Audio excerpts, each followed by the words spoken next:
নমস্কার বন্ধুগণ, এই মুহূর্তে সবথেকে ভয়াবহ খবর যে বিষয়টা উঠে এসেছে, অরবিন্দ কেজরিওয়াল গ্রেপ্তারের পর এবার হলেন মুখ্যমন্ত্রী মমতা বন্দ্যোপাধ্যায়।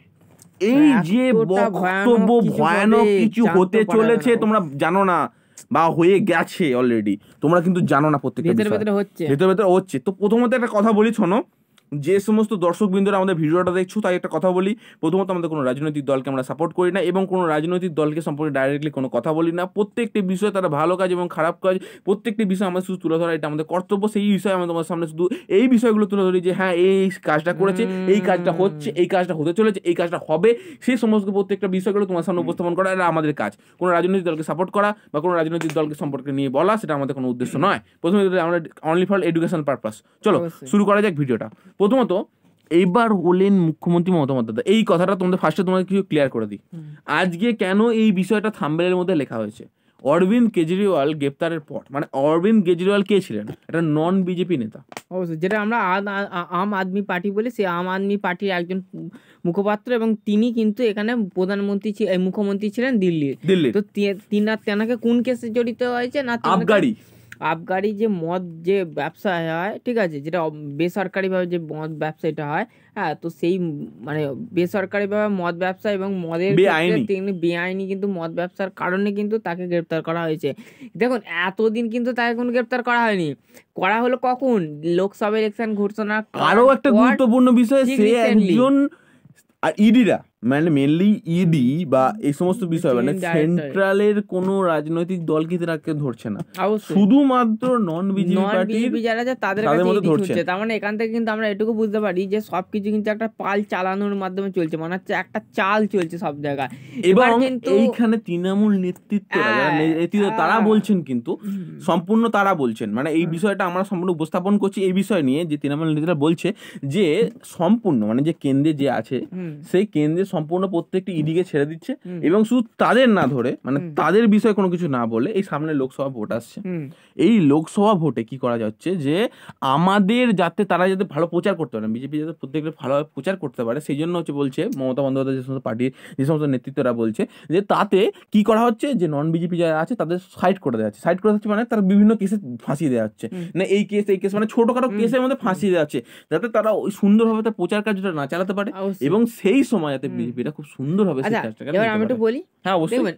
এই কিছুদিন আগে, অর্থাৎ এই 2000 যে আগের ভোটটা হলো, সেই ভোটে পঞ্চায়েত থেকে শুরু করে সব ভোটে কিন্তু একটা জিনিস খেয়াল করবেন, যে সেই সময় কিন্তু ইডি কিন্তু পুরো পাগলের মতো খেপে গেছিল, ঠিক আছে, যেখানে কিন্তু তারা যা হোক করে কিন্তু কোথাও না কোথাও খুঁটিনাটি ধরে যা হোক করে জেলে ঢুকে দেওয়া, ঠিক ভুল নয়, যা হোক একটা খুঁটি পেয়ে ঢুকিয়ে দেওয়ার মাধ্যমে কিন্তু একটা ইমেজ খারাপ করার একটা পরিকল্পনা করেছিল। এই রকমই নীতি কিন্তু আবার শুরু হলো, যেখানে ফার্স্ট টার্গেট কিন্তু কেজরিওয়াল হয়ে গেলেন, ঠিক আছে, ভয়াবহভাবে কেজরিওয়াল হয়ে গেলেন। তার আগেও কিন্তু হয়েছিলেন, রাজস্থান থেকে শুরু করে অনেক জায়গার এরকম কোনো মুখ্যমন্ত্রীকে গ্রেপ্তার করা হয়েছে। তো এইবারে দেখা যাচ্ছে যে এইবার কিন্তু নেক্সট টার্গেট যেইখানে বিজেপি জানবে যে এই জায়গাগুলো আমার সম্পূর্ণ যেটা কিন্তু মুশকিল, সেই জায়গায় কিন্তু তারা একটা ভয়ানক খেলা খেলবে। তো এই খেলার শিকার কিন্তু আমাদের মুখ্যমন্ত্রী হতে চলেছেন, এটুকু আমরা শিরোভাবে বলতে পারি। তো এখানে দেখা যাবে কিভাবে কিসের ভিত্তিতে স্যার আপনি কথাটা বলছেন, সেটা কিন্তু খুবই গুরুত্বপূর্ণ বিষয়। কারণ দেখুন, কেজরিওয়ালও কিন্তু একজন মুখ্যমন্ত্রী, কিসের? নন বিজেপি। কথাটা বোঝার আছে ব্যাপারটা। আরো একটা গুরুত্বপূর্ণ বিষয়, কেন আজকে শুধু নন বিজেপি গুলোকেই ধরছে, মানে ইডি বলছি, কেন বিজেপির নেতৃত্বদের কেন যাচ্ছে না? মানে পুতুল, ওটা তো পুতুল, ওর কোনো আছে নাকি? তাহলে যদি এর কথা তার বিজেপি যদি নিরপেক্ষ হতো, তাহলে বিজেপি ঢোক না কেন? কে বিজেপি কেউ কিছু করেনি, তেমন বললেই হয়ে গেল, কেউ কিচ্ছু করেনি, ওরা যারা সাধু আর আমরা অসাধু। এই কথাটা সম্পূর্ণ বলছেন তৃণমূল নেতারা। অবশ্যই, এটা তো অবশ্যই, মানে এই প্রত্যেকটা বিষয়ে কুণাল ঘোষ সবাই, মানে আজকে কেউ বাকি নেই, মানে যে কথাগুলো বলছেন সেই কথাগুলো আমরা তুলে ধরছি শুধু ভিডিওর মাধ্যমে। কুণাল ঘোষ এই কথাটা বলছেন যে দেখুন, বিজেপির যে ভয়াবহতা এবং বিজেপির ভেতরে যে ভয়াবহ চাল ষড়যন্ত্র, টাকা মারা থেকে শুরু করে মেয়ে পাচার থেকে শুরু করে সমস্ত ক্ষেত্রে দেখা যাচ্ছে যে একটা বিশাল পরিস্থিতি বা একটা ভয়াবহ পরিস্থিতি সৃষ্টি করেছে ভেতরে। তো সেই জায়গায় দাঁড়িয়ে তাদের মুখোশটা কিন্তু জনসাধারণের কাছে বহু মানে কিন্তু খুলে গেছে। এর ফলে কি হবে না, এর ফলে তারা কিন্তু উন্মাদ পাগলের মতো যা হোক করে নিজেদের ইমেজটাকে ভোটের আগে ঠিক করার চেষ্টা করছে, এবং সেই ইমেজটাকে তারা কিভাবে ঠিক করবে না, অন্যকে ভুল প্রমাণিত করে বা অন্য কাউকে ভয়াবহতার ভাবে মানে ভয়াবহ কোনো ষড়যন্ত্রে জড়িয়ে তার ইমেজটা খারাপ করে তারা কিন্তু নিজের ইমেজটাকে ভালো করার চেষ্টা করছে। যে বিজেপি ধরিয়ে দিল, এই দেখো এই এরা মুখোশ খুলছে বিজেপি, তার বিজেপি ভালো, এই রাম মন্দির প্রতিষ্ঠা থেকে শুরু করে অনেকে ইমেজ করে দিল যে বা এ তো ভালো, এ প্রতিষ্ঠা করছে, তো একটা ভালো ইমেজ সৃষ্টি করছে। তো এবার দেখা যাচ্ছে যে সামনে গ্যাসের দাম কমিয়ে দিল, হ্যাঁ কয়েকটা ভোট এতদিন কমায়নি, এত বছর চুষে খেয়েছে, ঠিক আছে।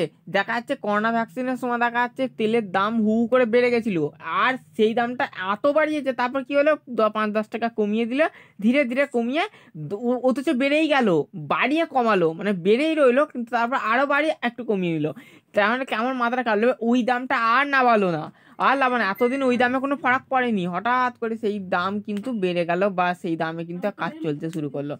তো এইখান থেকে দেখা যাচ্ছে তেনার যে প্রকল্প প্রথম যখন তিনি এসেছিলেন, তেনার শুধু শৌচাগার প্রকল্প দেখা গেছে আর পাশাপাশি আবাস যোজনা, এরপর কিন্তু আমরা কোনো প্রকল্প দেখিনি, যা হয়েছে সব কিন্তু একটা কিন্তু স্যার আমি এরপর কিছু কথা বলতে চাই, এবার ভিডিওটা শেষ করতে চাইছি। অসংখ্য ধন্যবাদ, ভিডিওটা শেষ করছি, পরের ভিডিও দেখা যাচ্ছে, সুস্থ ভালো থেকো।